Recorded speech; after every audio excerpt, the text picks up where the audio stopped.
جہاں اماموں کی تعریف و توصیف ہوتی ہے اور جہاں ان لوگوں کی بھی تعریف ہوتی ہے جو دوستدارانی اہل بیت میں سے ہیں، اہل بیت، تو کتنی ہی اچھی بات ہے کہ آپ زمانے کے اہل بیت کو پہچانتے ہی ان کے آپ دوستدار ہیں۔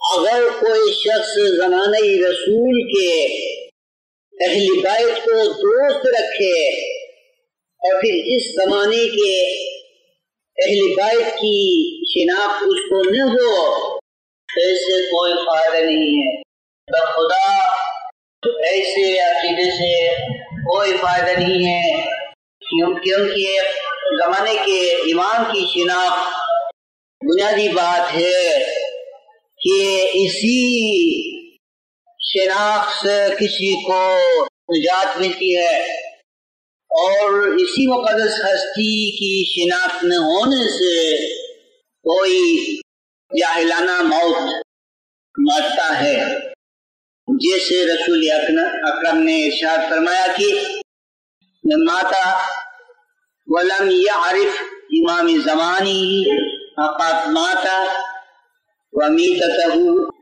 جاہلیہ والجاہل فی النار۔ یہ حدیث ایسی نہیں ہے کہ اس کو آپ نے نہیں سنی ہے، یہ وہی حدیث ہے جسے آپ بارہا سنتے آئے ہیں، اور بات یہ ہے کہ اس کے اندر جو گہری حکمتیں ہیں وہ عجیب ہیں۔ یہ کہ اس حدیث میں سارے علم کو امام کی شناخت سے وابستہ کیا گیا ہے، یا یوں کہنا چاہیے کہ جو حقیقی علم ہے اس کا انحصار امام کی شناخت پر ہے۔ آپ پوچھیں خدا کی شناخت اور اس کے رسول برحق کی شناخت کیوں ضروری نہیں؟ اس میں امام کی شناخت کا ذکر کیوں آیا ہے؟ جواب اس طرح سے ہے کہ اسلام کے اندر دروازے کا تصور دیا گیا ہے، اور وہ یہ کہ خدا کا، خداوندی کا، الوہیت کا، توحید کا دروازہ نبی اکرم صلی اللہ علیہ وآلہ وسلم کی ذات گرامی ہے، اور پھر آن حضرت کا باب اقدس یعنی پاک دروازہ زمانے کے امام ہیں لوگوں کے لیے۔ لہذا جس خوش نصیب انسان کو امام زمان کی معرفت کی سعادت حاصل ہو تو لامحالہ رسول کی معرفت اور خدا کی معرفت اسی کے ساتھ حاصل ہو جاتی ہے۔ لہذا اسلام کی تمام تر سعادتیں امام کی شناخت سے وابستہ ہیں۔ اسی لیے خاتم النبیین صلی اللہ علیہ وآلہ وسلم نے یہ ارشاد فرمایا کہ جو شخص اپنی وقت کے امام کو پہچانے بغیر مر جائے تو اس کی موت ایک ایسے شخص کی موت کی طرح ہوتی ہے جو زمانہ جاہلیت میں مر چکا ہو، یعنی رسول کے دنیا میں آنے سے قبل جو جاہلیت کا زمانہ تھا، اس زمانے میں جو شخص رسول کی شناخت کے باعث مرا ہو اس کی موت جیسی موت میں مرتا ہے وہ شخص جس نے اپنے زمانے کے امام کو نہیں پہچانا ہو۔ تو جاہلیت میں دو باتیں ہیں، ایک یہ کہ پیغمبر کی شناخت کے بغیر اور امام کی شناخت کے بغیر، اور دوسری بات یہ ہے کہ اس میں نادانی کا ذکر ہے۔ اس دانشمند پر یہ حقیقت ظاہر ہوئی کہ علم و آگہی کا جو خزانہ ہے وہ امام کی شناخت میں ہے۔ اب اس کا ایک اور نتیجہ سن لیجئے، وہ یہ کہ دنیا والے جس طرح دعویٰ کرتے ہیں کہ ان کے پاس بڑی بڑی کتابوں کا ذخیرہ ہے اور انہوں نے بہت ساری کتابیں پڑھ لی ہیں، اس لیے ان کے پاس بہت کچھ علم ہے، لیکن سن لیا آپ نے اس حدیث کو کہ اس حدیث سے ایسے لوگوں کے پاس علم ہونے کی نفی ہو جاتی ہے، یعنی یہ حدیث ایسے دعوے کی تردید کرتی ہے، کہتی ہے کہ علم کتابوں میں نہیں ہے، کہتی ہے کہ علم کہیں بھی نہیں ہے، کہتی ہے کہ علم کے لیے ایک ہی راستہ ہے، ایک ہی دروازہ ہے اور اس کا ایک ہی خزانہ ہے، وہ امامی اقدس و اطہار کی مقدس ذات ہے، امامی اعلی صفات کی وہ خزانہ ہے، وہ وسیلہ ہے جس سے کسی خوش نصیب کو شناخت کے نتیجے پر علم مل سکتا ہے۔ تو یہ اس حدیث کی تحلیل ہے، اس حدیث کا تجزیہ ہے، یا کہ کہنا چاہیے کہ اس حدیث کی وضاحت ہے اور حکمت ہے۔ لہذا بڑے خوش نصیب ہیں مومنین جنہوں نے امام کے لیے اقرار کیا ہے، جن کو امام پر یقین ہے، تو اسی یقین میں سب کچھ ہے، اسی یقین میں سب کچھ ہے۔ اور ایسی بہت سی حدیثیں ہیں جن کی حکمت کی گہرائی تک اتر جانے کے نتیجے میں پتہ لگتا ہے کہ امام دنیا کے اندر رحمتی خداوندی کا خزانہ ہے، پیغمبر کا خزانہ ہے، روحانیت کا خزانہ ہے، اسلام کا خزانہ ہے۔ اس لیے امام کی شناخت انتہائی ضروری ہے، لیکن یاد رہے کہ امام کی شناخت کے کئی درجے ہیں اور ان درجوں کا آغاز اقرار سے شروع ہو جاتا ہے۔ اقرار امامت سے معرفت کے درجات شروع ہو جاتے ہیں اور قدم بے قدم، منزل بے منزل یہ سلسلہ آگے سے آگے چلا جاتا ہے۔ تو اقرار بہت بڑی چیز ہے مومن کے لیے کہ وہ خدا و رسول کے بعد امامت کے لیے اقرار کرتا ہے اور دل سے یقین رکھتا ہے کہ امام برحق ہے، اس کا دنیا میں ہونا ضروری ہے۔ تو یہ اقرار ہے۔ آپ نے بھولیے گا لفظ اقرار کو کہ مریدوں کے پاس بنیادی دولت جو ہے وہ اقرار ہے، لیکن ایسا اقرار کہ اس میں شک و شبہ نہ ہو، اور اگر شک ہے تو وہ چیز بہت ہی خطرناک ہے۔ شک جو ہے وہ خطرناک شیء ہے۔ اور ساتھ ہی ساتھ یہ بھی یاد رہے کہ خداوند عالم نے اپنی عزیز کتاب میں یعنی قرآن مقدس میں حجاب کا تصور دیا ہے، پردے کا، اور پردہ کسی اور چیز کا نہیں ہے بلکہ وہ پردہ بشریت کا ہے۔ آپ ہم سے بے مہربانی پوچھ لیجئے کہ پردہ اور بشریت کیا چیز ہے؟ پردے سے مراد حجاب، یعنی کسی چیز کے سامنے کوئی ایسی چیز کا ہونا کہ اس کی وجہ سے وہ اصل چیز جو ہے وہ نظر نہیں آ رہی ہے۔ آپ ذرا اس نیچر کی طرف یعنی قانون قدرت کی طرف نظر اٹھا کے دیکھیں گے تو ہر مقام پر یہی نظام ہوگا یہی بات ہوگی کہ پردے کے بغیر، غلاف کے بغیر، لباس کے بغیر اس کائنات کے اندر کوئی شے نہیں ہے۔ دیکھیے کہ معدنیات میں سے پہاڑوں کے اندر جو جواہرات ہوتے ہیں، یعنی جو لال ہوتا ہے اور ہیرے ہوتے ہیں، وہ پہاڑ کی سطح پر نہیں ہوا کرتے، وہ تو پہاڑ کے سینے میں ہوتے ہیں، پہاڑ کے باطن میں ہوتے ہیں، اور پہاڑ کا جو ظاہر ہے وہ ان جواہرات کے لیے پردہ ہے، حجاب ہے۔ اور ان جواہرات کے بننے کے لیے یوں ہوتا ہے کہ اس میں ایک اصل قسم کا پتھر ہوتا ہے۔ یہ جواہرات ہر کہیں نہیں پائے جاتے، پتھر میں سے ایک ذات ہوتی ہے، اس ذات کے اندر، اس قسم کے اندر وہ جواہرات ہوتے ہیں۔ جو حضرات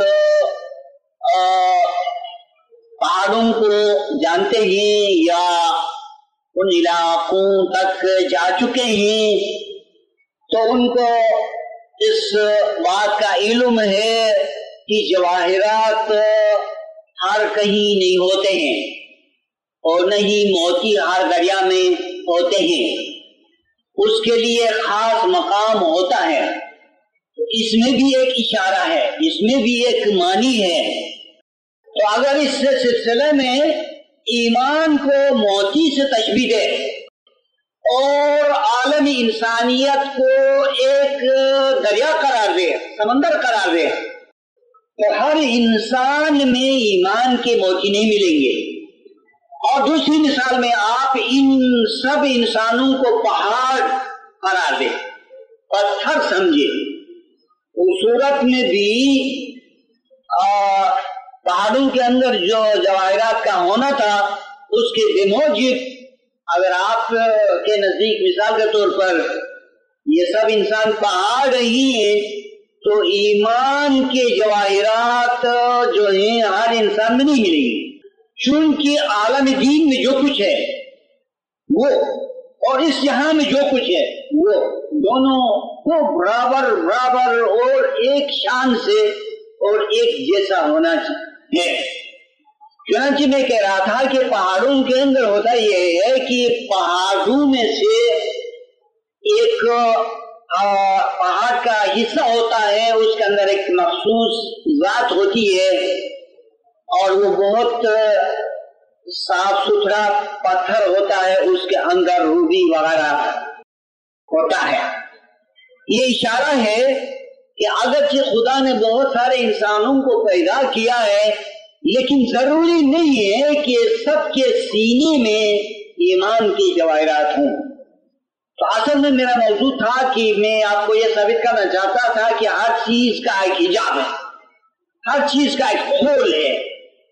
تو پھر اب آئیے درخت کی طرف، کیونکہ جمادات سے ہم نے ایک مثال لی، تو درختوں میں بھی یہ بات ہے کہ وہاں پر بھی یہ سسٹم چلتا ہے کہ اس کا ایک حجاب پردہ ہے۔ سب سے پہلے تنا کو دیکھیے، وہ تنا جو ہے وہ چھلکے کے اندر، چھال کے اندر محفوظ ہے، اور یہ چھال نہ ہو تو تنا سوکھ جاؤ یا کوئی جانور اس کو چھیلے۔ اور پھر جڑوں کی مثال ہے کہ دیکھیں خداوند عالم نے درخت کی جڑوں کی کس طرح حفاظت کی ہے کہ اول یہ کہ تمام تر جو درخت کی جڑیں ہیں وہ زیر زمین محفوظ ہیں، اس لیے کہ جڑیں جو ہیں درخت کے لیے بہت اہم کردار ادا کرتی ہیں۔ لہذا نظام قدرت نے، نیچر نے تمام جڑوں کو زمین کے نیچے محفوظ کر لیا ہے، اور اس کے علاوہ ان جڑوں کا بھی ایک چھلکا ہے۔ اب آپ دیکھیے پھر درخت کے اوپر کے حصے کی طرف جائیے، آپ دیکھتے ہیں کہ درخت کے پتے ہوتے ہیں، یہ بیکار نہیں ہیں، پتے جو ہیں وہ کام کرتے ہیں، ایک طرح سے پردے کا کام بھی کرتے ہیں کہ دھوپ جو ہے اور سب درخت پر اور پھل پر نہ پڑے.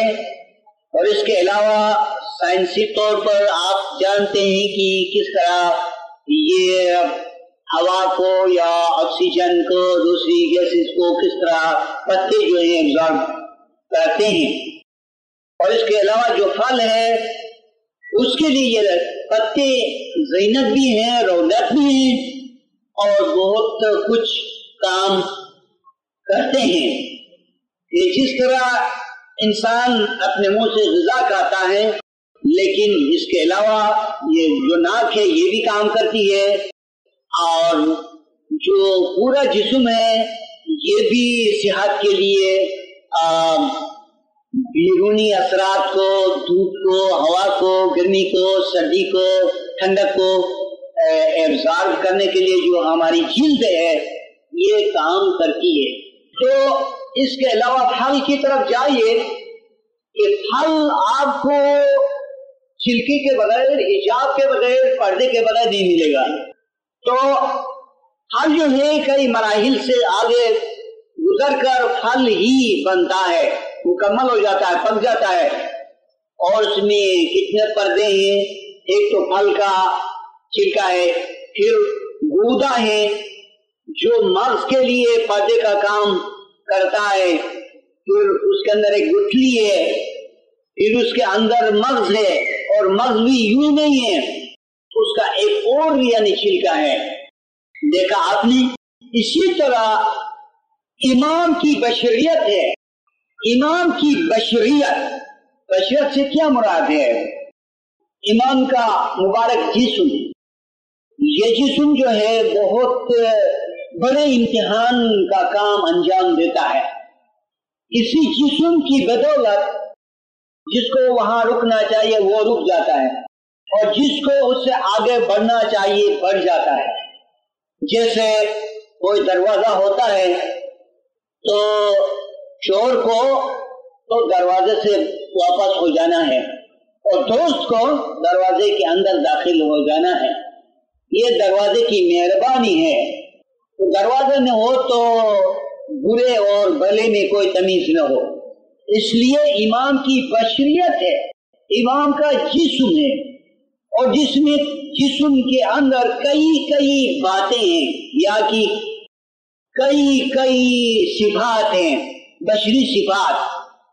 ان صفات کی وجہ سے جن کو شک ہے وہ وہی رک جاتے ہیں اور واپس ہو جاتے ہیں. رکتے کہاں ہیں؟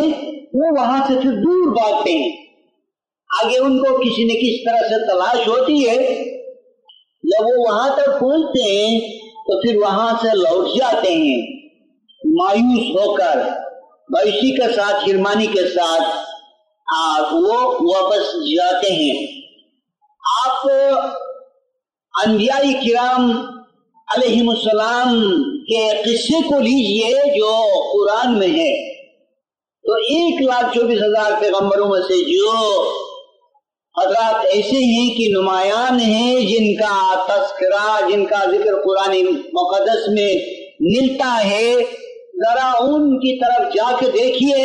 قرآنی طور پر کہ بہت سارے لوگوں نے جو اپنے زمانے کے پیغمبر سے، نبی سے انکار کیا، اس کی وجہ کیا تھی؟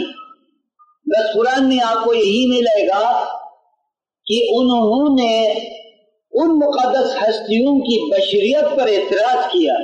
کہا کہ ایک بشر، ایک انسان جو ہم جیسا ہے، چلتا ہے، پھرتا ہے، کھاتا پیتا ہے، اور اس کی بیوی ہے، بچے ہیں، اور اس میں کئی ایسی کمزوریاں بھی ہیں جو عام طور پر انسانوں میں ہوتی ہیں. رسول سے فرمایا جاتا ہے کہ قل انما انا بشر مثلکم یوحى الی انما الہکم الہ واحد. یا قال اللہ لقد فَلْيَعْمَلْ عَمَلًا صَالِحًا وَلَا يُشْرِكْ بِعِبَادَةِ رَبِّهِ أَحَدًا۔ اے رسول، آپ ان لوگوں سے فرما دیجئے کہ سوائے اس کے کچھ نہیں کہ بے شک میں تم جیسا بشر ہوں۔ قُلْ إِنَّمَا أَنَا بَشَرٌ مِثْلُكُمْ، کہیے کہ میں تم جیسا بشر ہوں۔ یوحیٰ الیہ، لیکن جو فرق ہے وہ یہ ہے کہ مجھ پر وحی ہوتی ہے، جسم میں کوئی فرق نہیں ہے، لیکن وہی آسمانی میں فرق ہے، وہی آسمانی میں فرق ہے، اور وہ وحی کس سلسلے میں ہے؟ خدا کی الوہیت کے بارے میں ہے، شناخت باری تعالیٰ کے بارے میں ہے، خداوند عالم کی پہچان کے بارے میں ہے، حقیقی علم کے بارے میں ہے، نجات کا راستہ کہاں ہے، کس طرف ہے، اس کے بارے میں ہے۔ یہ فرق تو ہے، اس میں میرے اور تمہارے درمیان زبردست فرق، آسمان زمین کا فرق، لیکن جہاں بشریت ہے اس میں فرق نہیں ہے۔ یعنی خداوند یہ نہیں چاہتے تھے کہ رسول اکرم بشر ہونے کے باوجود جو اوصاف ہی کمال رکھتے تھے ان کو جتلائے۔ جب لوگوں نے نہیں سمجھا اور ان کی نظر میں آن حضرت کی بشریت آئی تو خداوند عالم نے من حیث المجموع اس کو قبول فرمایا کہ چلو ٹھیک ہے بشریت ہے، لیکن اس وحی کے لیے کیا کرو گے؟ وحی آتی ہے، حضرت کو وحی آتی ہے اور تم کو وحی نہیں آتی ہے، تو خداوند عالم نے اس بات کی تردید نہیں فرمائی جو کافر کہا کرتے تھے کہ آن حضرت بشر کیوں ہیں، انسان کیوں ہیں۔ لیکن میں آپ کو بتاؤں، بشریت ہے انسانی کامل کی، لیکن وہ کیسی بشریت ہے؟ اس کے لیے بھی شناخت کی ضرورت ہے، اس کی بھی شناخت کی ضرورت ہے۔ اگر ہم نے تھوڑی بہت بصیرت ہے تو ہمیں جاننا چاہیے کہ دنیا کے اندر بشر تو بہت ہے، سبھی انسان، کیا ایک انسان اور دوسرے انسان میں فرق نہیں ہے؟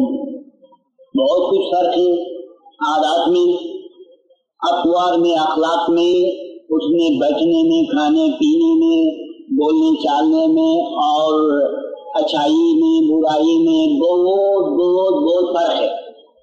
اگر ہم ان سارے انسانوں کے درمیان جو فرق و تفاوت پایا جاتا ہے اس کو ہم نہیں سمجھتے ہیں تو کم سے کم ہم اپنے احوال کو تو جانتے ہیں۔ ہمارے اپنے احوال بھی ایک جیسے نہیں ہیں، کبھی اپ اور کبھی ڈاؤن۔ یہ زندگی بھی ایک نشیب و فراز سے گزارتی جاتی ہے۔ ہر انسان جس کو ہوش ہے، جس کو عقل ہے، جس کو بصیرت ملی ہے، یہ سمجھ سکتا ہے، یہ جان سکتا ہے کہ اس کے اندر بھی مختلف اوقات میں مختلف موڈ ہوتے ہیں، مختلف کیفیتیں ہوتی ہیں۔ کیا وہ اس اختلافی طبیعت سے یہ اندازہ نہیں کر سکتا ہے کہ دنیا کے اندر جتنے انسان ہیں ان میں بھی ضرور فرق ہے؟ جب اس نے اپنی ذات میں فرق پایا اور بہت سارے انسانوں کے درمیان بھی فرق پایا تو کیا اس کو یہ عقل نہیں ہے کہ انسانی کامل جسے کہا جاتا ہے اس کے بارے میں سوچے؟ انسانی کامل یہ صوفیوں کی اصطلاح ہے، اس کے بارے میں سوچے۔ میں اپنی عمر کے اس مرحلے تک اتنا بدلتا ہوں کہ کبھی میرے دل کے اندر بہت اچھی باتیں بھی آتی ہے اور کبھی میں اس گرتا بھی ہوں، ایسا کہے کوئی انسان۔ اور یہ بھی کہا ہے کہ دیکھو اس دنیا کے اندر اچھے سے اچھے بھی ہیں، برے سے برے بھی ہیں۔ پھر اس دلیل سے وہ انسانی کامل یعنی پیغمبر اور امام کی بشریت کو سمجھے گا. دیکھیے کہ خداوند عالم کے حضور میں حقیقت کو اجاگر کرنے کے لیے کتنی بڑی گنجائش ہے کہ خداوند عالم نے انسان کامل کے متعلق اس کے باوجود کہ وہ بشریت کے لحاظ سے بھی دوسروں سے اعلیٰ ہے، اس کے باوجود خداوند نے فرمایا کہ چلو ان حضرت بشریت میں تم جیسا ہے، لیکن وہی ان پر نازل ہوتی ہے. حالانکہ ہم اس میں یہ کوشش کر رہے ہیں کہ خدا کے یوں فرمانے کے باوجود آن حضرت کی مقدس ہستی کے اندر بہت سی لطافتیں موجود تھی کہ خداوند عالم نے پھر قرآن میں کہا کہ انکا لعلی خلق نظیم، میرے رسول آپ تو اخلاق کی بلندیوں پر ہے، اخلاق کی بلندیوں پر ہے. لیکن وہاں اس کو جتلانے کی کوئی ضرورت نہیں تھی، کیونکہ وہ لوگ سمجھنے والے نہیں تھے کہ انسانی کامل کی بشریت میں بہت سی پاکیزگیاں، بہت سی لطافتیں اور بہت کچھ فرق ہوتا ہے. وہ اس کو سمجھنے والے نہیں تھے، لہذا خدا نے اس کو وقتی طور پر چھوڑا، کہا چلو ٹھیک ہے جسم میں آن حضرت تم جیسا ہے، لیکن وہی کو لو، اور وہی ایک حقیقت تھی اس کو نمایاں کیا. پھر دوسرے مقام پر خدا نے فرمایا کہ انکا لعلی خلق نظیم، رسول آپ اخلاق کی بلندیوں پر ہیں، آپ کے اخلاق، آپ کی نیک عادتیں عظیم ہیں بمثال. تو بشریت کی بات ہوئی تھی، یہ بشریت دوسرے لوگوں کے لیے پردے ہیں، جو بیگانہ ہے اس کے لیے پردے ہیں، جو اپنا ہے اس کے لیے کوئی پردہ نہیں ہے. اس کو تو راز تک جانا ہے، اس کو تو حرم سرا تک جانا ہے. حرم سرا کا مطلب کہ بادشاہ کے محل کا وہ مقام جس میں بادشاہ یعنی کہ اپنے خواص کے ساتھ بیٹھتا ہے، اس کو حرم سرا کہتے ہیں. تو اسی طرح امام کی بشریت حجاب تو ہے، لیکن یہ حجاب بھی قانون کے لیے کام کرتا ہے، اور جو اپنے ہیں ان کے لیے کوئی پردہ نہیں ہے. آپ بھی ہم بھی اپنے دوستوں پر اپنے بیدوں کو ظاہر کرتے ہیں، ہمیں کوئی اندیشہ نہیں ہے، ہمیں کوئی ڈر نہیں ہے، اور جن کے ساتھ ہماری یونٹی ہے، ہمارا دل ایک ہے، تو ہم اپنی غریبی ہے یا امیری ہے، جو کچھ بھی ہے ہم ان پر ظاہر کرتے ہیں اس بھروسے سے کہ اس سے ان کو کوئی نقصان ہونے کا نہیں ہے. تو امام کے نور تک جو لوگ رسا ہو جاتے ہیں وہ ان پردوں سے گزر کر جاتے ہیں، اور یہ پردے گنتی کے لحاظ سے 700 ہیں. کہا جاتا ہے کہ امام تک پہنچنے کے لیے 700 پردوں سے گزر جانا پڑتا ہے. تو میں اس سے پہلے کہہ رہا تھا، مثال دے رہا تھا کہ ہر چیز ایک پردے کے اندر ہے. کوئی غلے کا دانہ ہے یا کوئی پھل ہے یا کوئی اور چیز ہے، اس کا اپنی قسم کا ایک پردہ ہوا کرتا ہے، اور اس پردے کے اندر وہ چیز نشوونما پاتی ہے.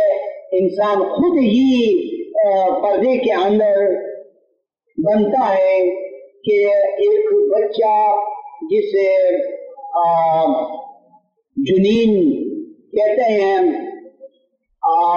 وہ اپنی ماں کے پیٹ میں جو ہوتا ہے ایک سانچے میں ہوتا ہے، ایک پردے کے اندر ہوتا ہے، بلکہ پردے کے اندر پردہ ہوا کرتا ہے.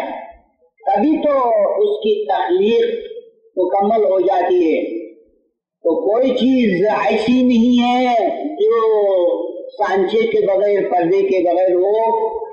تو اس لیے امام کی ذات اقدس پردے کے پیچھے ہے، اور قرآن میں جا کے دیکھیں کہ خدا فرماتا ہے کہ وہ پردے کے پیچھے سے بات کرتا ہے.